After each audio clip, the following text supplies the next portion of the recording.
Shalom Beberajá. Vamos a continuar con el ciclo de lectura y estudio de la Torá en nuestro año 5785, la Parashá Shavua Yitro, y vamos a continuar donde nos habíamos quedado el año pasado. Dice así: Vayese Moshe לקרא אותו וישלחו ויסלו וישלו איש ללכו לשלום ויבוא כחולה ויספר משה לאחותו אל כל אשר רצה לפרעה למצרים על אודו ישראל אל קורת אליך אשר מעשתה בדרך ויצילם השם ויחי יתרו כל הטובה אשר רצה אשר לישראל אשר הצילום מיד מצרים ויאמר יתרו ברוך השם אשר הצילכם מיד מצרים מיד פרעה אשר הצילך מתחת יד מצרים עתה ידעתי כי גדול השם מכל האלוקים כי בדבר אשר צדו עליכם ויכה יתרו חותם משה קולו וייס וצבחן האלוקים ויבוא אהרון וכל שני ישראל לכל לכם חותם משה לפניך האלוקים. Y salió Moshe al encuentro de su suegro y se postró y lo besó y preguntó cada uno por el bienestar del otro y entraron en la tienda. Y relató Moshe a su suegro todo lo que le había hecho Hashem al faraón y a Egipto a favor de Israel, todas las tribulaciones que le habían acontecido en el camino y que los había rescatado Hashem.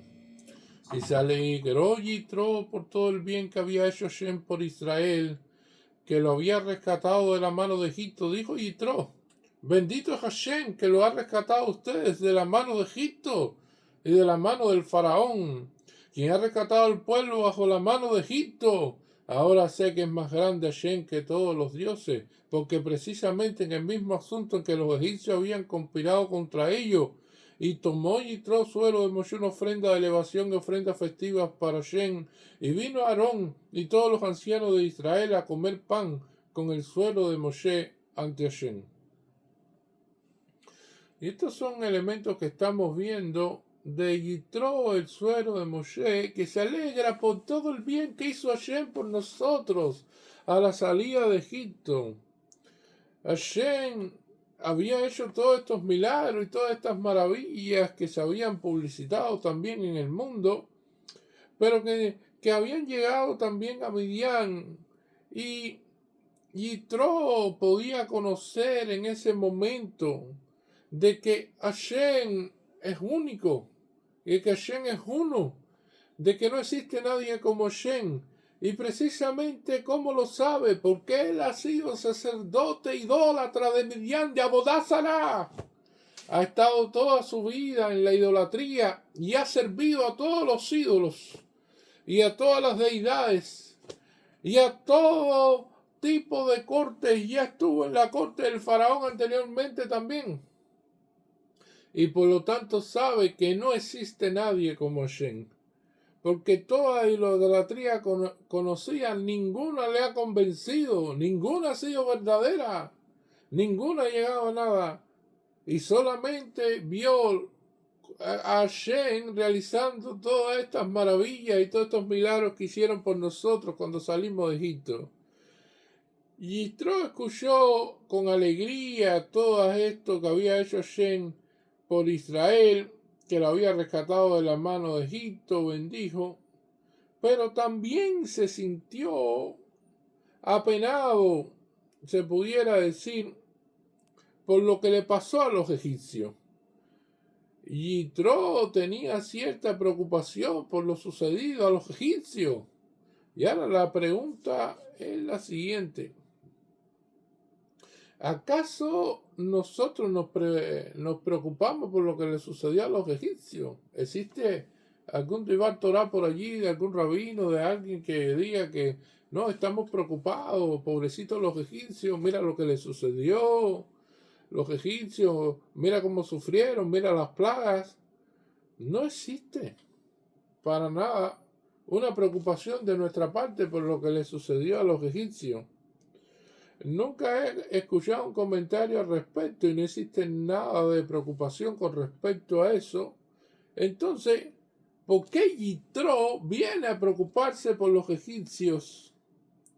y vino a sentir cierta pena por ello. Y esto es una de las cuestiones interesantes que vamos a ver aquí.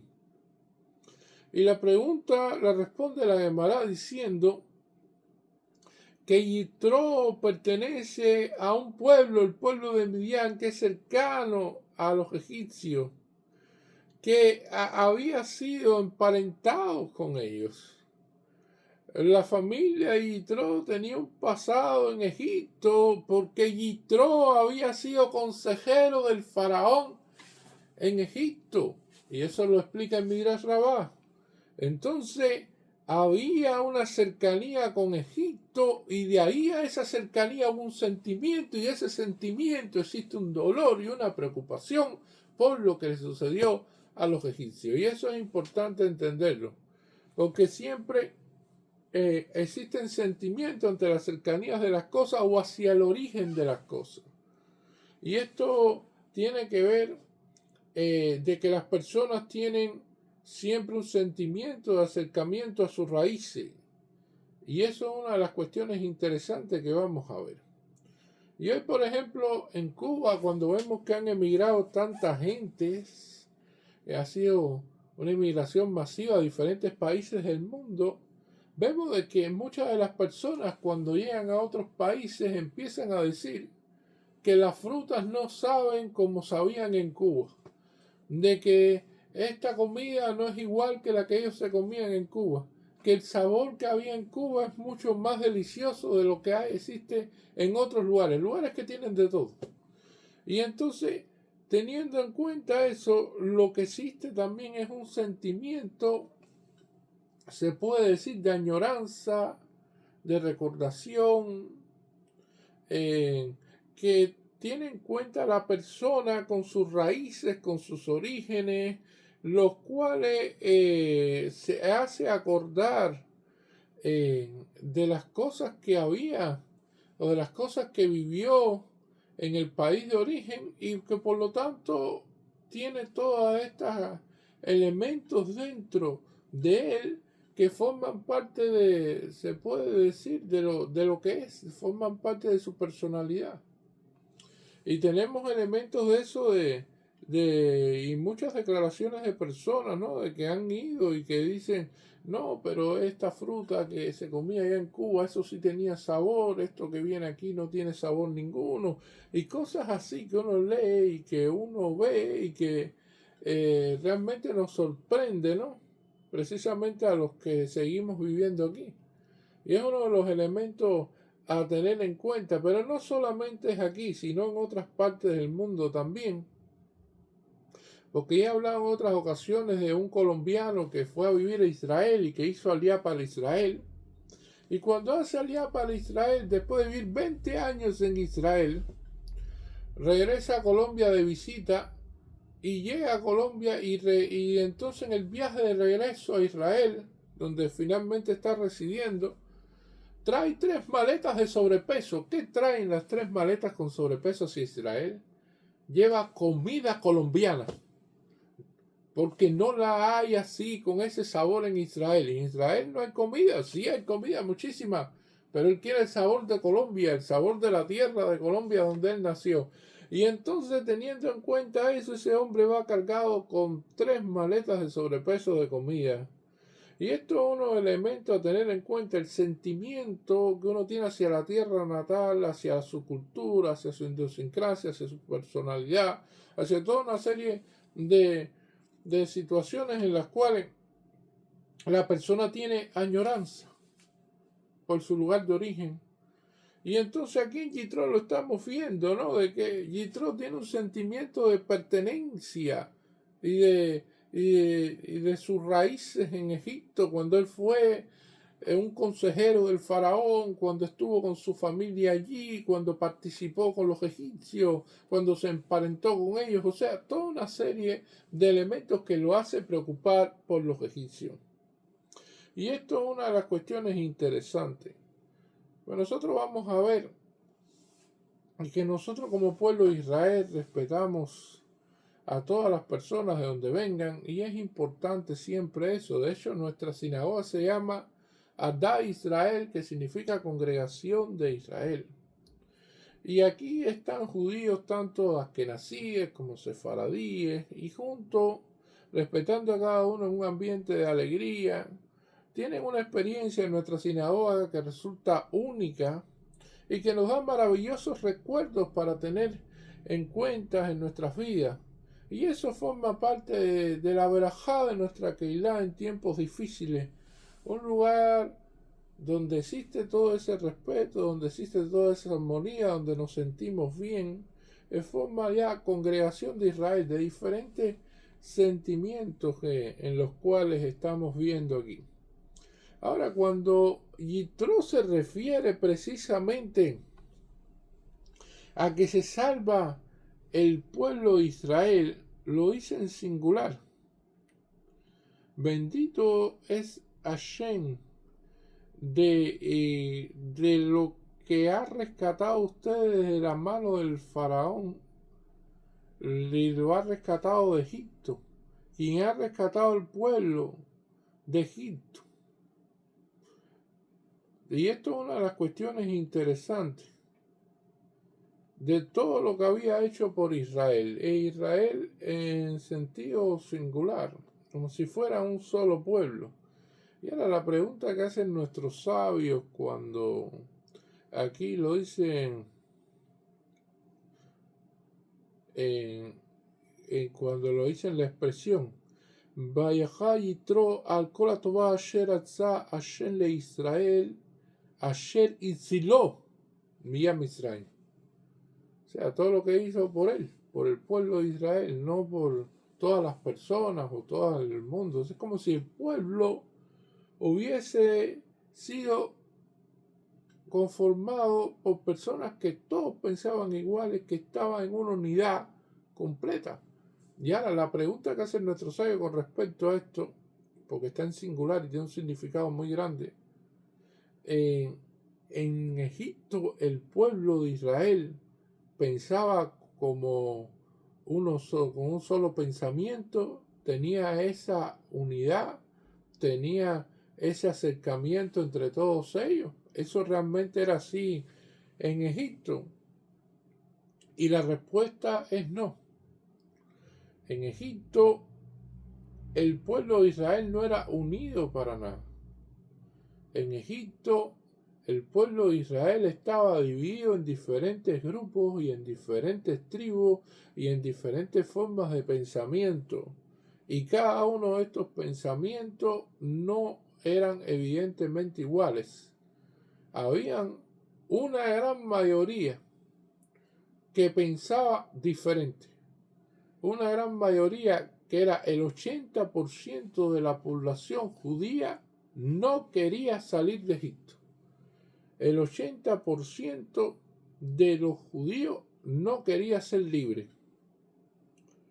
Y esto es una de las cuestiones interesantes que estamos viendo aquí. ¿Qué hizo Hashem con respecto a esto? Porque ahora estamos viendo aquí una unidad que Yitro, cuando ve ese pueblo, lo ve monolíticamente. Todos piensan así iguales, todos están allí, es el pueblo de Israel como uno solo, como si fuera una persona, pero es un pueblo, pero están así, tan unidos. ¿Cómo fue posible eso? ¿Qué ocurrió de ese Egipto con ese pueblo de esa manera, con pensamientos tan diferentes y con ideas y con tantas contradicciones, a un pueblo tan unido ahora y con un pensamiento tan lineal y tan, se puede decir, tan unánime entre todos los que estaban allí? Y lo que estamos viendo es de que Hashem en Makahoshe, en la plaga de la oscuridad, Hashem eliminó al 80% de esos judíos que no querían salir de Egipto, que no deseaban la libertad. Esos judíos nunca salieron de Egipto, quedaron enterrados allí en la Makahoshe. Y esto es una de las cuestiones interesantes. Es que el pueblo judío estaba formado por personas que habían nacido en la esclavitud y muchas deseaban seguir viviendo en esa esclavitud. Porque una vez que naciste esclavo, ¿cómo vas a cambiar esa mentalidad de esclavo a un hombre libre? Eso es muy difícil. Por eso el 80% no deseaba salir de la esclavitud.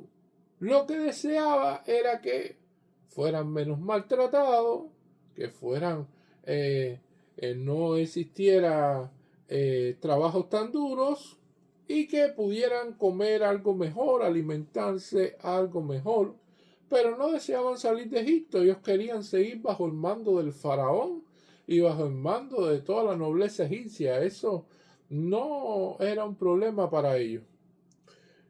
Y entonces la cuestión es la siguiente: si Hashem no hubiera eliminado el 80% que no deseaba salir de Egipto, que deseaba seguir siendo esclavo, que solamente quería un poco de comida y unas condiciones mejores que no fueran de tanto sufrimiento, no hubiéramos salido de Egipto.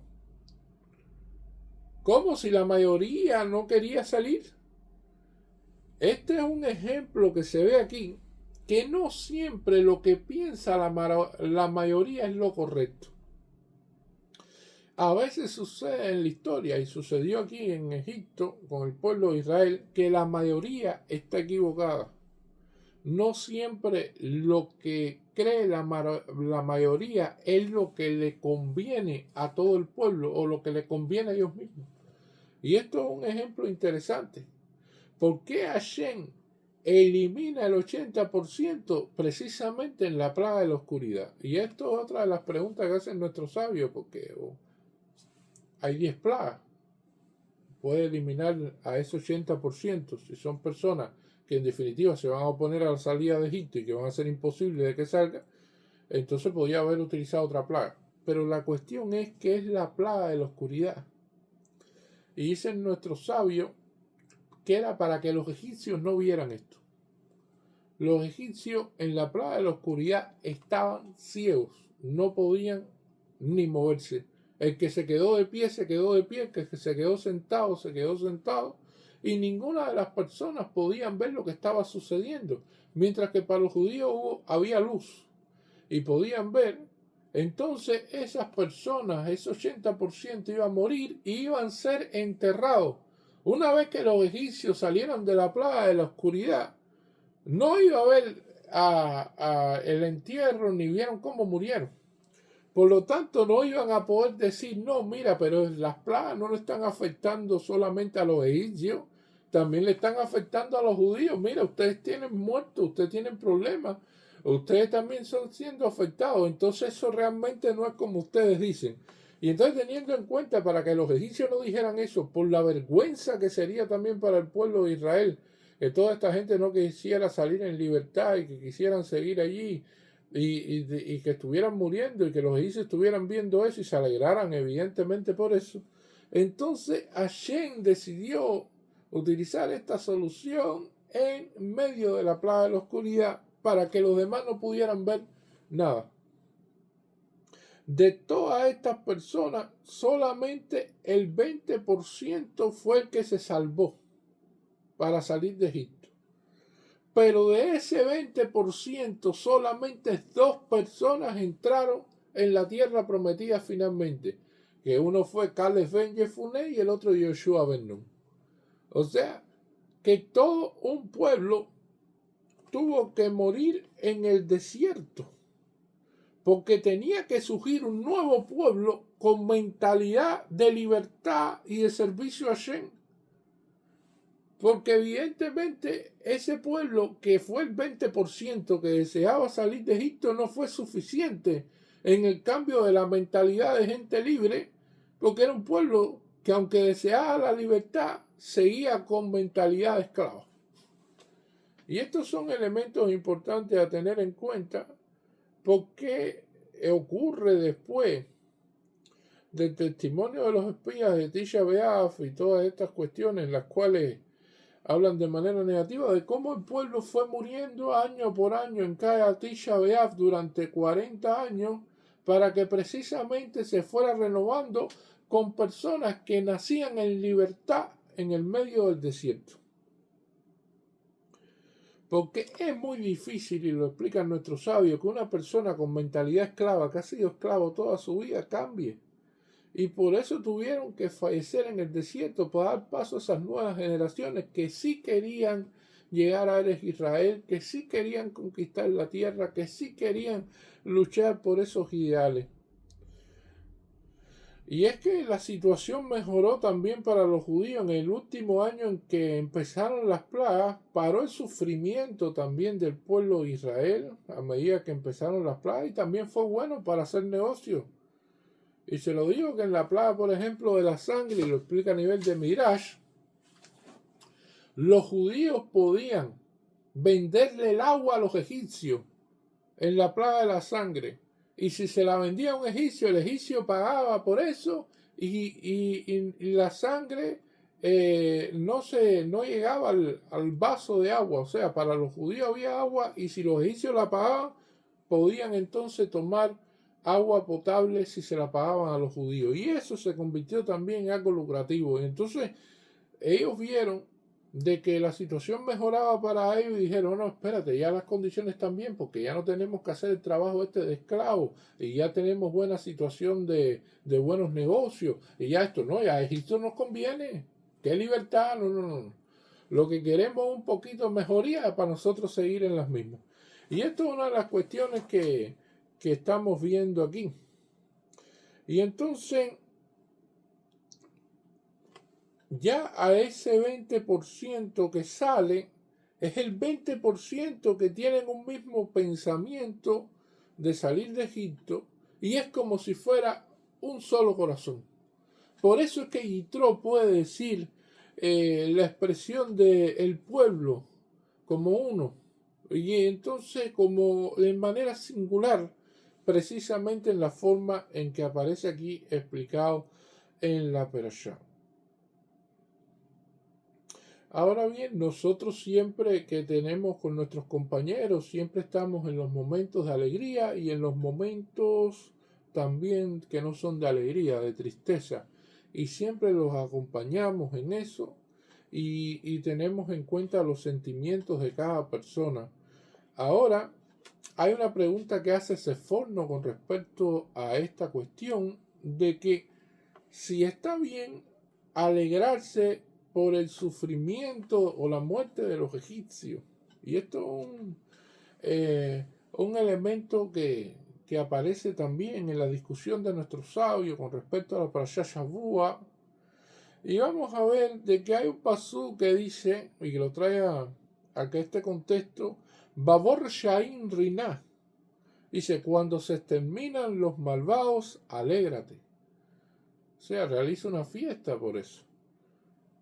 Pero también hay un pasú, y este pasú de la Megilá de Esther, que dicen, Lo lleveja al tisma, cuando se cae tu enemigo, no te alegres. Y esto es una de las cuestiones que le dijo Amán a Mordejai. Y esto lo vemos en la Megilá de Esther, en la próxima festividad de Purim. O sea, estamos viendo distintos elementos a tener en cuenta. Ese forno concluye con respecto a esto, que uno tiene que alegrarse porque se acabó la maldad que podrían traer al mundo, por el daño ese que podrían traer y que ya no va a ser posible que lo traigan, porque no hemos salvado ese daño, de ese sufrimiento, de esa hostigación hacia nosotros. De eso nos alegramos, de que ya no vamos a ser dañados, de que ya no vamos a ser perseguidos, de que ya no vamos a ser tratar de eliminarnos. O sea, todos estos elementos nos traen alegría, pero no nos alegramos por el daño físico infligido hacia las personas, y no nos alegramos por esa cuestión, sino porque se acabó la maldad en la que podría haberse hecho Hasbashalom Balminan si hubieran seguido persiguiendo al pueblo de Israel, y hubieran seguido teniendo el pueblo de Israel en esclavitud. Y esto es uno de los elementos importantes a tener en cuenta aquí. Por eso en Pesaj, nosotros los 2 primeros días vamos a hacer el Hal completo, tanto por la mañana como por la noche. Vamos a recitarlo completo, y vamos a estar con una alegría en esos 2 primeros días. Ya después, cuando la festividad sigue avanzando y después que pasan esos 2 primeros días que empieza ya el proceso de persecución y destrucción de los egipcios, el Halel, o sea, la alabanza a Hashem de alegría y agradecimiento, se va a decir medio Hal. Y es una de las explicaciones que dan nuestros sabios. Existe otra explicación que tiene que ver porque la festividad, por ejemplo, de Sukkot, es una festividad que recuerda a las 70 naciones, pero esta festividad de Pesaj es solamente para nosotros por la salida de Egipto y por lo tanto no recuerda a todas las demás naciones, por lo tanto la alegría no es completa. Pero la otra explicación, que es la cual me baso, es de que en la primera jornada nos alegramos precisamente ya de la salida de Egipto, de terminar toda la esclavitud y todo este fenómeno y salir libres. Y en las otras jornadas que trata la persecución y la destrucción del ejército egipcio, como hay pérdida de vidas humanas, no nos alegramos de esa manera y por lo tanto el Halel es incompleto, el Halel no es completo. Entonces eso es una de las cuestiones interesantes a tener en cuenta, inclusive en la liturgia de lo que se lee, de lo que se dice en Pesaj. La otra cuestión interesante que va a venir aquí en este pasú es como Yitro bendice bien a Hashem, agradece por cada cosa, dice, bendito es Hashem que los ha rescatado a ustedes de la mano de Egipto y de la mano del faraón, quien ha rescatado al pueblo de bajo la mano de Egipto. Ahora sé que más grande Hashem que todos los dioses. Sé que es más grande Hashem que todos los dioses. Y estamos viendo aquí, y quizá parece, oye, qué reiterativo una persona que lea esto y dice, quien ha rescatado al pueblo debajo la mano de Egipto y de la mano del faraón, que ha rescatado al pueblo debajo de las manos de Egipto. Y esto es una de las cuestiones que nosotros sabemos de que la Torá no tiene palabra de más ni de menos. Vamos a ver de que él habla de varias cosas, aunque parezca que está diciendo lo mismo, no es lo mismo. Una cuestión es la mano del faraón. Faraón, una personalidad malvada, alguien terrible, alguien realmente negativo, una persona ofuscada y precisamente que quería destruir al pueblo y que quería, sí, seguir con esta esclavitud, con un corazón endurecido, todas estas cuestiones. Ese es el faraón. Nos salvó del faraón. Por eso lo dice en la cuestión del primer pasuk. Pero también nos salvó del pueblo egipcio. El faraón es malvado, pero el pueblo egipcio también lo es. Y es otro elemento. No solamente que los dirigentes eran terribles, sino que el pueblo egipcio también era terrible. El pueblo egipcio, un pueblo negativo, un pueblo que no nos quería, un pueblo que quería aplastarnos, un pueblo que se confabuló con la dirección, con el faraón, precisamente para hacernos daño. O sea que también ve que no solamente nos salva del faraón, sino que nos salva también del pueblo egipcio, pero además también de la mano de Egipto. Porque ¿qué es lo que sucede? Que Egipto es una sociedad también corrompida.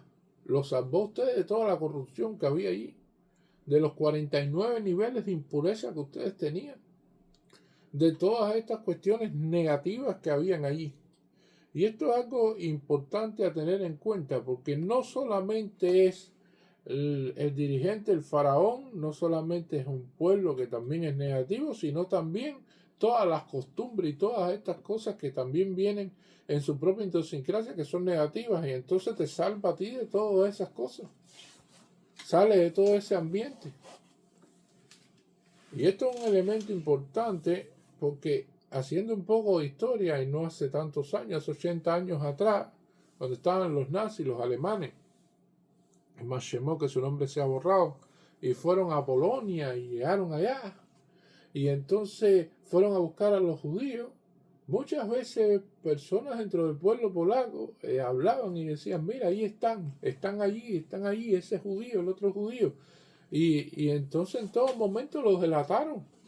Y estaban muy contentos de que se hubieran llevado a todos los judíos de ahí y que lo hubieran eliminado todos. Shalom Barminan, pero fue así. Por lo tanto, a veces que nos salvan también de no solamente de dirigentes y de fuerzas, sino también de pueblos negativos. Y esto es uno de los elementos a tener en cuenta aquí. Los egipcios, él se da cuenta de que fueron castigados mirad que neguen mirad. Y es una de las cuestiones también que ha visto él, o sea, medida por medida. ¿Por qué?